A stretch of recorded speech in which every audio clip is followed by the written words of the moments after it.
രാമായണം വായിച്ചു കഴിഞ്ഞാൽ നമുക്ക് നിരവധി ഫലങ്ങളുണ്ട്. അതിലേറ്റവും കൂടുതൽ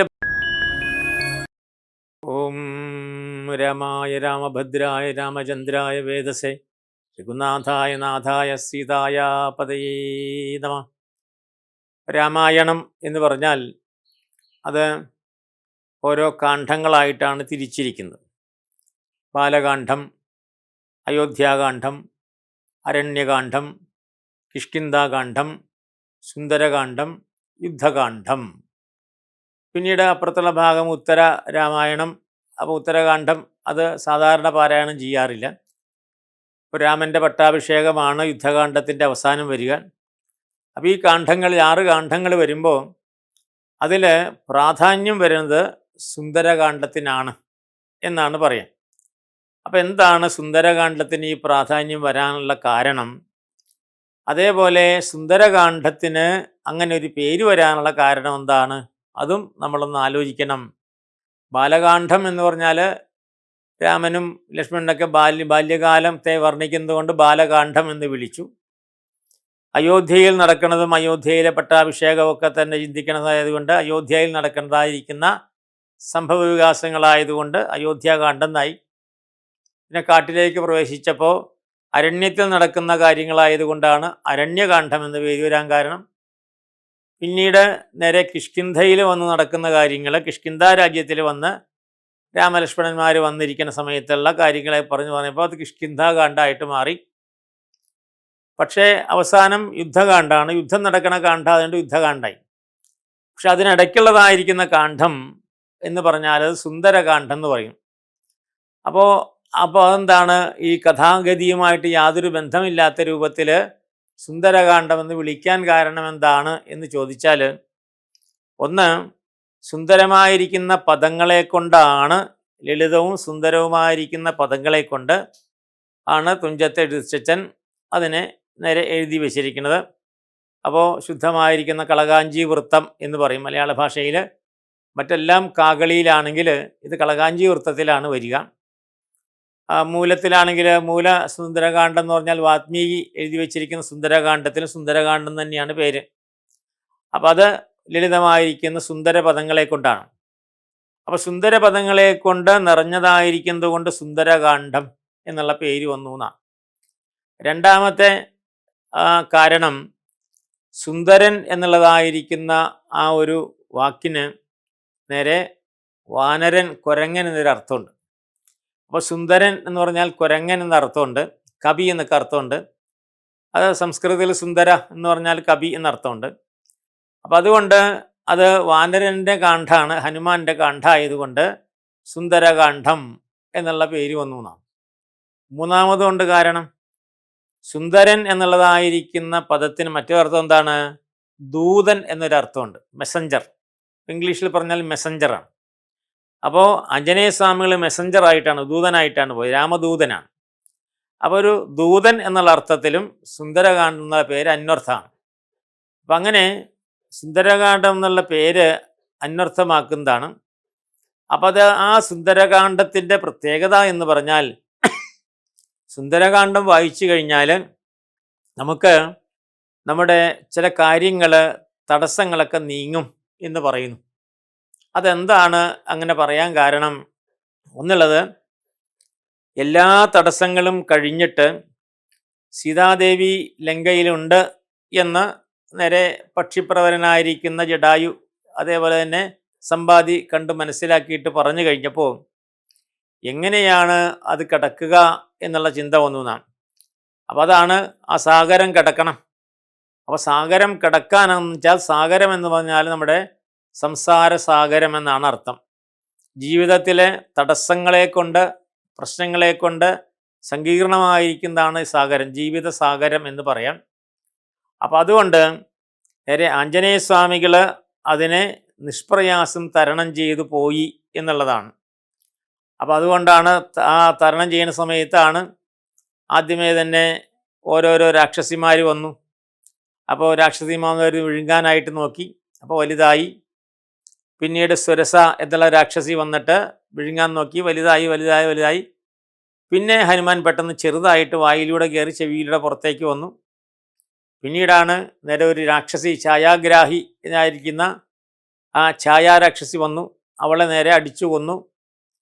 പിന്നീട് മൈനാകപർവ്വം വന്നപ്പോൾ തലോടിയിട്ട് നേരെ താഴത്തേക്ക് വിട്ടു. അത് കഴിഞ്ഞ് അവിടെ എത്തിയിട്ടാണ് ലങ്കാലക്ഷ്മിയെ അടിച്ച് നേരെ ലങ്കാലക്ഷ്മിക്ക് മോക്ഷം കൊടുത്തിട്ടാണ് അശോകവനികയിലേക്ക് പോയത് എന്നാണ്. അപ്പോൾ ഇത്രയും തടസ്സങ്ങൾ നീക്കിക്കൊണ്ട് ലക്ഷ്യസ്ഥാനത്തേക്ക് എത്തിച്ചേർന്നു. അതാണ് സുന്ദരകാന്ഡത്തിൻ്റെ ഒന്നാമത്തെ ഭാഗമായിട്ട് നമ്മൾ പറയുക. അപ്പം അതുകൊണ്ട് ആ ഭാഗം വായിച്ചു കഴിഞ്ഞാൽ ജീവിതത്തിൽ വരുന്നതായിരിക്കുന്ന പ്രശ്നങ്ങളും തടസ്സങ്ങളും, അതേപോലെ ആ ശത്രു എന്ന് പറയാം, അല്ലെങ്കിൽ ശത്രുതാഭാവത്തിലുള്ളതായിരിക്കുന്ന കാര്യങ്ങൾ, വിഘ്നങ്ങൾ, നമുക്ക് നേരെ വരുന്ന വിഘ്നങ്ങൾ, അപ്പോൾ രോഗങ്ങൾ, ഇതെല്ലാം മാറും എന്നാണ്. അത് നേരെ ഭക്തിപൂർവ്വം വായിക്കണം, ശ്രദ്ധയോടെ. ആഞ്ജനേയസ്വാമി എപ്രകാരമാണോ സമുദ്രത്തിന് മീതെ കൂടി പോയത്, ആ ഭാവത്തിൽ നേരെ വായിച്ചു കഴിഞ്ഞാൽ ഈ ജീവിതത്തിലുള്ള നമ്മുടെ സംസാരത്തിലെ എല്ലാ തടസ്സങ്ങളും മാറും, രോഗങ്ങൾ മാറും, മൃത്യുഭയം മാറും. അതേപോലെ നമ്മുടെ ഈ ഭൂതപ്രേത പിശാചികൾക്കുള്ള മോക്ഷം കിട്ടും എന്നാണ് ആ ഭാഗം വായിക്കുമ്പോൾ ഉള്ളതായിരിക്കുന്ന ഭാഗം. അതുകൊണ്ടാണ് രാമായണം വായിച്ചു കഴിഞ്ഞാൽ നമുക്ക് നിരവധി ഫലങ്ങളുണ്ട്. അതിലേറ്റവും കൂടുതൽ ഫലങ്ങളുള്ള സുന്ദരകാന്ഡം വായിക്കുമ്പോഴാണ് എന്നുള്ളതാണ് സത്യം. അപ്പോൾ സുന്ദരകാന്ഡത്തിൻ്റെ ഒന്നാമത്തെ ഭാഗം വായിക്കുമ്പോൾ എല്ലാ തടസ്സങ്ങളും നമുക്ക് മാറിക്കിട്ടും. രണ്ടാമത് നേരെ അശോകവനികയിൽ അന്വേഷിച്ച് പോയി എന്നാണ്. അപ്പോൾ അശോകവനികയിലാണ് എന്ന് ലങ്കാലക്ഷ്മി പറഞ്ഞനുസരിച്ചിട്ട് എവിടെയാണ് അശോകവനമെന്ന് ആഞ്ജനേയ സ്വാമികൾക്ക് അറിയില്ല. അപ്പം അങ്ങനെ വിസ്തരിച്ചങ്ങനെ കയറി നോക്കിയ സമയത്ത് ആ സാക്ഷാൽ ആഞ്ജനേയ സ്വാമി കയറിപ്പോയപ്പോൾ നേരെ ലങ്കയിലേക്ക് കയറി, ലങ്കയിൽ അന്തഃപുരത്തിൽ കയറി അവിടെ മന്ദോദരിയെ കണ്ടു എന്നാണ്. മന്ദോദരി സുന്ദരിയായിരിക്കുന്ന സ്ത്രീയാണ്. അപ്പോൾ ഒരു നിമിഷം ഇതാണോ സീത എന്ന് നേരെ ചിന്തിച്ചു. അപ്പോൾ മന്ദോദരിയെ കാണുന്നത് നല്ല ഭാഗമാണ്, നല്ല ഒരു ഭാഗമായിട്ടാണ് കണക്കാക്കുകയെങ്കിലും മന്ദോദരി അല്ല സീത എന്ന് എങ്ങനെ മനസ്സിലാക്കി ആഞ്ജനേയ സ്വാമികൾ? അവിടെയാണ് ആഞ്ജനേയ സ്വാമികളുടെ ബുദ്ധി, അതേപോലെ കാര്യങ്ങളെ കണ്ട് മനസ്സിലാക്കാനുള്ള പാഠവം നമുക്ക് അവിടെ കിട്ടുന്നതാണ്. കാരണം മന്ദോദരി നേരെ സുഖമായിട്ട് മലർന്നു കിടന്നുറങ്ങുന്നതായിട്ടാണ് കാണുന്നത്. തലമുടി അഴിച്ചിട്ടിട്ട് നേരെ പട്ടുമെത്തയിൽ മലർന്നു കിടന്നുറങ്ങുന്ന മന്ദോദരിയെ കണ്ടു എന്നാണ്. അപ്പോൾ ആഞ്ജനേയ സ്വാമി എങ്ങനെയാണ് അത് സീതയല്ല എന്ന് ഉറപ്പിച്ചത്? ഭർത്താവിനെ പിരിഞ്ഞിരിക്കുന്ന, ആ ഭർത്താവിനെ പിരിഞ്ഞിരിക്കുന്നതായിരിക്കുന്ന സ്ത്രീ സുഖമായിട്ട് ഒരിക്കലും ഉറങ്ങില്ല, നിദ്രാവിഹീനങ്ങളായിരിക്കും. മറ്റൊന്ന് ഉത്തമകുലത്തിൽപ്പെട്ടതായിരിക്കുന്ന, അപ്പോൾ സ്ത്രീകൾ ഉത്തമന്മാരുണ്ട്, അതേപോലെ മധ്യമന്മാരുണ്ട്, നീചന്മാരുമുണ്ട്. അപ്പോൾ ഉത്തമോത്തമ കുലത്തിൽപ്പെട്ടതായിരുന്ന സീതാദേവി ഒരിക്കലും ഈ മലർന്നു കിടന്ന് ഉറങ്ങില്ല എന്നാണ്. അത് സാമാന്യ ബുദ്ധി.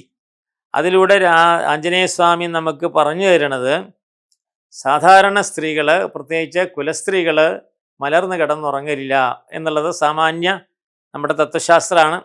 അവർ ഒരു വശം ചേർന്നേ കിടക്കുകയുള്ളൂ, പ്രത്യേകിച്ച് ഇടത് വശം ചേർന്നാണ് കിടക്കുക എന്നാണ്. പാമേശയാനം എന്നാണ് ആരോഗ്യത്തിലൊക്കെ പറയുക.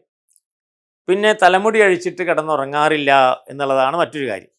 അപ്പോൾ തലമുടി അഴിച്ചിട്ട് കിടന്നുറങ്ങുന്നതും മലർന്ന് കിടന്നുറങ്ങുന്നതും ഒന്നും നേരെ ഉത്തമ സ്ത്രീകൾക്ക് യോഗ്യതല്ലാത്തതുകൊണ്ട് ഇത് സീതയല്ല എന്ന് ഉറപ്പിച്ചു എന്നാണ്. അപ്പോൾ ഒരു പാഠം നമുക്ക് പഠിപ്പിച്ചു തരികയാണ്, നമ്മുടെ പുതിയ തലമുറയ്ക്ക് പഠിപ്പിച്ചു കൊടുക്കാനുള്ളതാണ്. അത് നമ്മുടെ വീട്ടിൽ കൊച്ചുകുട്ടികൾക്കൊക്കെ പറഞ്ഞു കൊടുക്കണം. രാത്രി കിടക്കുമ്പോൾ പണ്ട് കാലത്ത് അമ്മൂമ്മമാരെന്ത് ചെയ്യും, മുടി കെട്ടി വെച്ചിട്ട് ഉച്ചിയിൽ വെച്ച് മുടി കെട്ടി വെച്ചിട്ടാണ് കിടക്കുക. കാരണം അങ്ങനെ കിടക്കാനായിട്ട് പാടുള്ളൂ. അപ്പോൾ അതിന് ശാസ്ത്രീയമായ കാരണങ്ങൾക്ക് നിരവധിയുണ്ട്. പിന്നെ അത് കഴിഞ്ഞ് ആഞ്ജനേയ സ്വാമി പോയിട്ട് അതല്ല സീത എന്ന് മനസ്സിലായി പിന്നെ അന്വേഷിച്ച് പോയിട്ട് പോകുന്നത് എവിടെയാണ്? നേരെ ലങ്കയിലുള്ളതായിരിക്കുന്ന മദ്യശാലയിൽ ചെന്നാണ്. പാനഭൂമി വിജയം എന്നാണ് മൂലഗ്രന്ഥത്തിലൊക്കെ പറയാം. മദ്യശാലയിൽ ചെന്ന് കഴിഞ്ഞപ്പോൾ എന്താണ്, മദ്യക്കുപ്പികൾ ഇങ്ങനെ തടഞ്ഞു കിടക്കുന്നു, മാംസങ്ങൾ കിടക്കുന്നു, മാംസക്കഷ്ണങ്ങൾ പകുതി കടിച്ചതായിരിക്കുന്ന മാംസങ്ങളുണ്ട്. അതേപോലെ തന്നെ ഈ കപ്പലണ്ടി തുടങ്ങിയതായിരിക്കുന്ന ദ്രവ്യങ്ങൾ കിടപ്പുണ്ട്. ചില സ്ത്രീകൾ മദ്യപിച്ചിട്ട് ബോധമില്ലാതെ അർദ്ധം നഗ്നങ്ങളായിട്ട് കിടക്കുന്നു. പുരുഷന്മാരുമായിട്ട് ആലിംഗനം ചെയ്ത് രാക്ഷസ സ്ത്രീകൾ കിടക്കുന്നു. മദ്യത്തിൻ്റെ ലഹരിയിലാണ്. അതെല്ലാം ആഞ്ജനേയ സ്വാമി കണ്ടു. തിരിച്ച് അവിടെ ഒന്നും കണ്ടില്ല, ഇവിടെ ഉണ്ടാക്കാൻ വഴിയില്ല എന്ന് പറഞ്ഞ് പുറത്തിറങ്ങിയപ്പോൾ ആഞ്ജനേയ സ്വാമി മനസ്സിലിങ്ങനെ ചിന്തിച്ച എന്താണ്, എന്തുകൊണ്ടാണ് എൻ്റെ മനസ്സ് അതിലേക്ക് പോകാതിരുന്നത് എന്നാണ്. സ്ത്രീകൾ അർദ്ധനഗ്നയായിട്ട് കിടക്കുമ്പോൾ ഞാൻ അങ്ങോട്ട് നോക്കിയില്ല. അതേപോലെ മാംസകഷ്ണങ്ങളും അതേപോലെ കപ്പലണ്ടി തുടങ്ങിയിരിക്കുന്ന ദ്രവ്യങ്ങൾ, മദ്യത്തോടൊപ്പം കഴിക്കുന്നതായിരിക്കുന്ന ദ്രവ്യങ്ങൾ കണ്ടപ്പോൾ എനിക്കെടുത്ത് കഴിക്കാനായിരുന്നു. സാധാരണ കുരങ്ങന്മാർക്ക് കപ്പലണ്ടി കൊടുത്ത് അവരെടുത്ത് വാരി തിന്നും. അപ്പോൾ എനിക്ക് തോന്നിയില്ല. മദ്യം കിടക്കണപ്പോൾ അതൊന്ന് തൊട്ട് നക്കാനായിട്ട് എനിക്ക് തോന്നിയില്ല. കുരങ്ങന്മാരുടെ സ്വഭാവം എന്ത് വെള്ളം കണ്ടാലും തൊട്ട് നക്കി നോക്കും. അതൊന്നും എനിക്ക് തോന്നിയില്ല എന്നുള്ളതാണ്.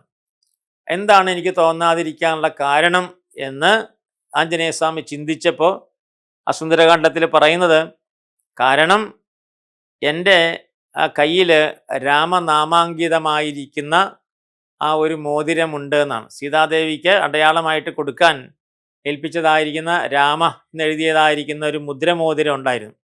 ആ മുദ്രമോതിരവും കൊണ്ടാണ് സമുദ്രം കടന്നതും അതേപോലെ ഈ ചീത്ത വിചാരങ്ങളിൽ മനസ്സ് പോകാത്തതെന്ന്. അതാണ് സുന്ദരകാന്ഡം. അതുകൊണ്ടാണ് ഈ പാനഭൂമി വിജയം എന്നുള്ളതായിരിക്കുന്ന ആ ഭാഗം വായിച്ചാൽ മദ്യവാസനകൾ കുറയും. അപ്പോൾ അതുകൊണ്ട് അതിന് ഭർത്താക്കന്മാർ മദ്യപാനികളാണെങ്കിൽ, മദ്യപിക്കുന്ന കുട്ടികൾക്ക് മദ്യവാസനയൊക്കെ ഉണ്ട്, അവർ രഹസ്യമായിട്ട് മദ്യപിക്കുന്ന അറിഞ്ഞാൽ അമ്മമാർ ആ ഭാഗം മാത്രം വായിച്ചാലും മതി എന്നാണ്. അപ്പോൾ അത് വെറുതെ എല്ലാ ദിവസേന നിത്യേന ഏതെങ്കിലും ഒരു സമയത്ത് ഈ ആഞ്ജനേയസ്വാമിയുടെ പാനഭൂമി വിജയം എന്നാണ് പറയാം. അത് വായിച്ചു കഴിഞ്ഞാൽ കുട്ടികളിൽ, തൻ്റെ കുട്ടികൾക്ക് മദ്യവാസന, ഇപ്പം മയക്കുമരുന്നിൻ്റെ കാലമാണ്, മയക്കുമരുന്നിലേക്കും മദ്യത്തിലേക്കും കുട്ടികൾ പോവില്ല. ഭർത്താക്കന്മാർ മദ്യപാനികളാണെങ്കിൽ അവരുടെ മദ്യപാന ആസക്തി നിൽക്കും. അപ്പോൾ അങ്ങനെ എല്ലാ ദുഷ്പ്രഭാവങ്ങളും നിൽക്കും. അതാണ് പിന്നീട് വന്നതായിരിക്കുന്ന ആ ഒരു ഭാഗം. അത് കഴിഞ്ഞ് പിന്നെ പോകുമ്പോഴാണ് സീതയെ ദർശിക്കുന്നത്. അപ്പം അങ്ങനെ സീതാദർശനം വന്ന് സീതാദേവിയോട് നേരെ സംസാരിക്കുമ്പോഴാണ് നേരെ ആഞ്ജനേയസ്വാമികളും രാമനാമാങ്കിതമായിരിക്കുന്ന ആ മോതിരം കൊടുത്തപ്പോൾ അടയാളമായിട്ട് തിരിച്ച് കൊടുക്കാനായിട്ട് നേരെ ചൂടാമണി, തൻ്റെ ശിരസിൽ അണിയുന്നതായിരിക്കുന്ന രക്തം നേരെ എടുത്ത് ആഞ്ജനേയൻ്റെ കയ്യിൽ കൊടുക്കുന്നു, അടയാളവാക്യം പറയുന്നത്. അപ്പോൾ ഇത് നേരെ ആർക്ക് വേണമെങ്കിലും പറിച്ചു കൊണ്ടുവന്നല്ല, അടയാളവാക്യം പറഞ്ഞു കൊടുന്നു. ചിത്രകൂടത്തിൽ താമസിക്കുന്നതായിരിക്കുന്ന ഒരു അടയാളവാക്യം പറയുന്നത്. അപ്പോൾ ചൂടാമണി പ്രധാനം എന്നാണ് ആ ഭാഗത്തിൻ്റെ പേര്. ആ ചൂടാമണി പ്രധാനം എന്നുള്ളതായിരിക്കുന്ന ഭാഗം വായിച്ചു കഴിഞ്ഞാൽ അതിൻ്റെ അർത്ഥം നേരെ സൗഭാഗ്യ ദാമ്പത്യം എന്നാണ് പറയാം. അപ്പോൾ ഭർത്താവിനെ കുറിച്ചുള്ള വിവരങ്ങൾ കിട്ടി, ഭർത്താവിൻ്റെ മോതിരവും കൊടുത്തു, അതേപോലെ തന്നെ ചൂടാമണി കൊടുത്തപ്പോൾ നേരെ സൗഭാഗ്യ ദാമ്പത്യ ജീവിതം എന്നാണ്. കുടുംബ പ്രശ്നങ്ങൾക്ക് പരിഹാരമാണ് ആ ചൂടാമണി പ്രധാന ഭാഗം വായിച്ചാൽ. സുന്ദരകാന്ഡം മുഴുവൻ വായിക്കാം, പക്ഷേ മുഴുവനായിട്ട് 1.5 മണിക്കൂർ ഇരുന്ന് വായിക്കാൻ സമയം കിട്ടാത്തവർക്ക് ചൂടാമണി പ്രധാനം എന്നുള്ളത് ഒരു പേജ് മാത്രമേ വരുള്ളൂ. ആ ചൂടാമണി പ്രധാനം നേരെ നിത്യേന മുടങ്ങാതെ വായിച്ചു കഴിഞ്ഞാൽ കുടുംബ സൗഖ്യം ഉണ്ടാകും. നമുക്ക് ഭാര്യ, മക്കൾ ഇതൊക്കെ ആയിട്ട് നല്ല സന്തുഷ്ടമായ കുടുംബജീവിതം നയിക്കാൻ സാധിക്കും. അതാണ് ചൂടാമണി പ്രധാനം എന്നുള്ള ഭാഗം വായിച്ചാൽ. അത് കഴിഞ്ഞിട്ടാണ് നേരെ പിന്നീട് അശോകവന ഭംഗം നടന്നു. അപ്പോൾ നേരെ തിരിച്ചു പോകുന്നതിന് മുമ്പായിട്ടാണ് അശോകവന ഭംഗം. അശോകവനം എന്ന് പറഞ്ഞാൽ നേരെ അവിടെ ഉള്ളതായിരിക്കുന്ന ഫലവൃക്ഷങ്ങളൊക്കെ നിറഞ്ഞതായിരിക്കുന്ന സ്ഥാനമാണ് അശോകവനഭംഗം എന്ന് പറയും. അശോകവനഭംഗം തകർക്കുമ്പോൾ എന്തിനാണ് അശോകവനഭംഗം തകർത്തത്? ഞാനിവിടെ വന്നു, നേരെ രാമൻ്റെ ദൂതൻ വന്നു എന്ന് രാവണനെ അറിയിക്കണം. അതിനാണ് രാക്ഷസന്മാരെയൊക്കെ വധിച്ച് അക്ഷയകുമാരനെ വധിക്കുന്നത് അവിടെ വെച്ചിട്ടാണ്. രാവണപുത്രനായ അക്ഷയകുമാരനെയൊക്കെ വധിച്ചു. അപ്പോഴാണ് രാവണൻ ഈ രാമൻ്റെ മഹത്വം, രാമൻ്റെ ദൂതൻ എത്തിയെന്നറിയണം. അപ്പം ആ ഭാഗം അശോകവനഭംഗം എന്നുള്ളതായിരിക്കുന്ന ഭാഗം വായിക്കുമ്പോൾ അതിൽ നിന്ന് കിട്ടുന്ന എന്താണ്? നമുക്ക് ഉദ്ദിഷ്ടകാര്യ സാധ്യം എന്നാണ് പറയും. അപ്പം നമുക്കൊരു ഉദ്ദിഷ്ടകാര്യം നടക്കണം. അപ്പോൾ ഉദ്ദിഷ്ടകാര്യം നടക്കാൻ ഈ അശോകവനഭംഗം 41 തവണ എന്നൊക്കെ പറയും. അത് തവണ കൂടുന്തോറും നേട്ടാണ്. അപ്പോൾ അശോകവനഭംഗം നേരെ വായിച്ചു കഴിഞ്ഞാൽ അത് ഒരു പ്രാവശ്യത്തെ വായന പോരാ, നിരന്തരമായിട്ട് വായിക്കുമ്പോഴേ നമുക്കതിലേക്ക് ലയിക്കാനായിട്ട് സാധിക്കുള്ളൂ. അപ്പോൾ ഒരു 41 ദിവസമാണ് കണക്ക്. നമുക്കൊരു കാര്യം വേണം, നമുക്കൊരു ജോലി കിട്ടണം, അല്ലെങ്കിൽ നമുക്കൊരു ട്രാൻസ്ഫർ ഇങ്ങോട്ട് വരണം, അല്ലെങ്കിൽ വിദേശത്തേക്ക് പോകണം, വിസ ശരിയാകണം, കുറേ ആഗ്രഹങ്ങൾ മനസ്സിലുണ്ടാവുമല്ലോ. സന്താനങ്ങൾ ഉണ്ടാകണം, അതും മനസ്സിൽ വിചാരിക്കാം, വിവാഹങ്ങൾ നടക്കണം. അപ്പോൾ ഉദ്ദിഷ്ടകാര്യലബ്ധിക്കായിട്ടാണ് ഈ അശോകവനഭംഗം എന്നുള്ളതായിരിക്കുന്ന ഭാഗം വായിക്കേണ്ടത്. അത് കഴിഞ്ഞ് പിന്നെ നേരെ ഹനുമാനെ ബന്ധിക്കുകയും നേരെ ഹനുമാനെ കൊണ്ടുപോയിട്ട് രാവണൻ്റെ മുമ്പിൽ ചെന്നപ്പോഴാണ് ഹനുമാൻ രാവണന് ഉപദേശമൊക്കെ കൊടുത്തു. ഉപദേശം കൊടുത്തു കഴിയുമ്പോൾ നേരെ രാവണൻ്റെ അത് കഴിഞ്ഞിട്ടാണ് ഹനുമാൻ്റെ വാലിന് തീയൊക്കെ കൊടുക്കുന്നതും ലങ്കാദഹനം നടക്കുന്നതും. അപ്പോൾ ലങ്കാദഹനം കുറച്ച് ഭാഗങ്ങളാണ്. ഹനുമാൻ്റെ വാലിന് തീ കൊളുത്തുകയും പിന്നെ എല്ലാ ഗ്രഹങ്ങളും ചുട്ടിരിക്കുകയും ചെയ്യുമ്പോൾ ലങ്കാദഹനം എന്ന് പറയുന്നതായിരിക്കുന്ന ഭാഗം ഇതിൻ്റെ പ്രത്യേക ഗുണം എന്താണ്? നമ്മുടെ രോഗനാശം എന്നാണ്. ഈ രാവണൻ എന്ന് പറയുന്നത് രാവണൻ്റെ കൊട്ടാരമുള്ള രോഗത്തിൻ്റെ കേന്ദ്രങ്ങളാണ്. കാരണം രോഗം വരെ മനുഷ്യ ശരീരത്തെ ബാധിക്കുന്നതാണ്, പ്രപഞ്ച ശരീരത്തെ ബാധിക്കുന്നതാണ്. അതുകൊണ്ട് ലങ്കാദഹനം വായിച്ചാൽ നമ്മുടെ രോഗങ്ങളൊക്കെ നശിക്കും. അപ്പോൾ അതാണ് അതിൽ. പിന്നെ തോട്ടം, അഭിവൃദ്ധി എന്നൊക്കെല്ലാം പറയും. സാമ്പത്തികമല്ല ഇതിൽ പ്രശ്നം, രോഗമാണ് പ്രശ്നം. എല്ലാ രോഗങ്ങളും നശിക്കുന്ന. അപ്പോൾ രോഗങ്ങൾ നമ്മുടെ സ്ഥിരമായിരിക്കുന്ന സ്ഥായിയായിരിക്കുന്ന രോഗങ്ങൾ, താൽക്കാലിക രോഗങ്ങളുണ്ട്. സ്ഥായിയായിരിക്കുന്ന രോഗങ്ങളാണ് പ്രമേഹം, അതേപോലെ തന്നെയുള്ളതായിരിക്കുന്ന പ്രഷർ തുടങ്ങിയിരിക്കുന്ന രോഗങ്ങളുണ്ട്. അപ്പോൾ അതേപോലെ നമ്മുടെ വൃക്കകൾക്കുണ്ടാകുന്ന രോഗങ്ങൾ, ഈ രോഗങ്ങളൊക്കെ ഈ ലങ്കാദഹനം വായിച്ചു കഴിഞ്ഞാൽ നമ്മുടെ ശരീരത്തിലെ രോഗാണുക്കൾ മുഴുവൻ നശിച്ചു പോകും എന്നാണ്. അത് കഴിഞ്ഞ് തിരിച്ചു വരുമ്പോഴാണ് ഈ കഥകൾ മുഴുവൻ തന്നെ കൂടെയുള്ളതായിരിക്കുന്ന കുരങ്ങന്മാരെ സമുദ്രതീരത്ത്, നേരെ വാനരന്മാരെ സമുദ്രതീരത്ത് വെയിറ്റ് ചെയ്തുകൊണ്ടിരിക്കുകയാണ്. അപ്പോൾ അവരോട് അവിടെ പോയ വിശേഷങ്ങൾ മുഴുവൻ തന്നെ സംക്ഷിപ്തമായിട്ട് ആഞ്ജനേയ സ്വാമികൾ പറഞ്ഞു കേൾപ്പിക്കുന്നു. അപ്പോഴേക്കും കഴിഞ്ഞ ആ ഒരു വർഷം ഉടനെ തിരിച്ചെത്തണം, പെട്ടെന്ന് വിവരം അറിയിക്കണം. അപ്പം അതുവരെ ഹനുമാൻ സീതയെ കണ്ടെത്തി തിരിച്ചു വരുന്നതുവരെ കവികളാരും ഭക്ഷണം കഴിഞ്ഞിട്ടില്ല, വിശന്ന് പൊരിഞ്ഞിരിക്കുന്നു. അപ്പം ആ സമയത്താണ് അംഗദൻ പറഞ്ഞത്, നമുക്കിവിടെ സുഗ്രീവൻ്റെ ഒരു വനമുണ്ട്, അതാണ് മധുവനം എന്ന് പറയുന്നതായിരിക്കുന്ന ഒരു വനമുണ്ട്. ഫലങ്ങൾ മാത്രമേ ഉള്ളൂ അവിടെ, നല്ല പഴുത്ത പഴങ്ങളുള്ളതായിരിക്കുന്നത്. അവിടെ ആരും കയറാനായിട്ട് പാടില്ല. അവിടെ ഒരു കാവൽക്കാരനെ വെച്ചിട്ടുണ്ട്. ആ കാവൽക്കാരൻ്റെ പേരാണ് ദധിമുഖൻ എന്നാണ് പേര്. സുഗ്രീവൻ്റെ അമ്മാവനാണ് ദധിമുഖൻ. അപ്പോൾ ദധിമുഖൻ കാവൽ നിൽക്കുന്ന വനത്തിൽ കയറിയിട്ട് കവികൾ മുഴുവൻ തന്നെ എല്ലാ ഫലങ്ങളും കഴിച്ചു. അതാണ് മധുവന ഭംഗം എന്ന ഭാഗമുണ്ട്. അപ്പോൾ ധാരാളം ഫലങ്ങൾ, അത്രയും നേരം പട്ടിണി കിടന്നിട്ട് അവർ സുഖമായിട്ട് ഭക്ഷണം കഴിക്കുകയാണ്. അപ്പോൾ മധുവന ഭംഗം വായിച്ചു കഴിഞ്ഞാൽ എന്താണ്? സർവ്വസുഖങ്ങളും കിട്ടുന്ന, നമ്മുടെ ജീവിതത്തിൽ നമുക്ക് കിട്ടാത്ത എല്ലാ സുഖങ്ങളും, അത് ഭക്ഷണസുഖം മാത്രമല്ല, എല്ലാ സുഖങ്ങളും നമുക്ക് കിട്ടും. അപ്പോൾ സർവസുഖത്തിന് വേണ്ടിയിട്ടാണ്, സർവകാര്യ വിജയത്തിന് വേണ്ടിയിട്ടാണ് മധുവനഭംഗം എന്നുള്ള ഭാഗം വായിക്കുക. മധുവനഭംഗം കഴിഞ്ഞ് പിന്നെ രാമൻ്റെ അടുത്ത് പോയിട്ട് നേരെ മുദ്രമോതിരം എല്ലാം കൊടുത്ത്, അപ്പോൾ നേരെ പൊതുവെ സന്തോഷമുണ്ടാകുന്ന സമയമാണ്.